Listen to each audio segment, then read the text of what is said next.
Hi, I'm Jerry Hesch, a physical therapist at Hesch Institute in Aurora, Colorado. And this short film is on the utility of spring testing on the lateral ligaments when a client presents with a side bent coccyx.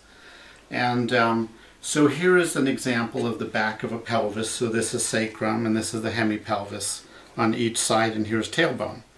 Now when the coccyx is side bent to the left, the bottom of it points over to the left, okay? And when you palpate on each side, there's a deeper space, deeper sulcus on the left side because this little projection, called a transverse process, moves up towards the sacrum. So when you come on each side, you'll be deeper on the left. And I'll show you a model with ligaments. And so tailbone is down here, and we have the sacrotuberous ligament here, and beneath that you can see this projection of it is the sacrospinous ligament. I don't think the camera's going to capture that very well, but it's a lateral ligament. And because her tailbone is shifted off to the left, then the sacrotuberous, the lateral fibers of the sacrotuberous and the sacrospinous ligament are going to be tighter. Okay? Or you might say they'll be looser on the left. Maybe both is the correct answer. And so what we do is we come down on the sacrum and I fold my finger into the crevice, into the tailbone, the tip of the tailbone. And then I come on both sides and I lift up into that space called the sulcus.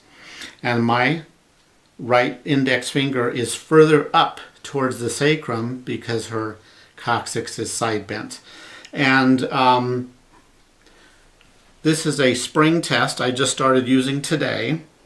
And so I capture those lateral ligaments and I'm pushing those ligaments to the right. Now remember that sacrum, that coccyx is side bent to the left side, so those ligaments would be tighter on the right. And so if I come on those ligaments and I push with about 5 pounds of force, pushing them on the right side and pushing to the right, those are tight. You can see that there's a little bit of movement in the pelvis, but not much. And then if we reverse this ligament spring test, so there's tailbone, so those ligaments are right in here. Because they're softer on this side, there's a much greater excursion. So I'm going to name this a lateral spring test to the sacrococcygeal ligaments. And I hope that's helpful. Thank you.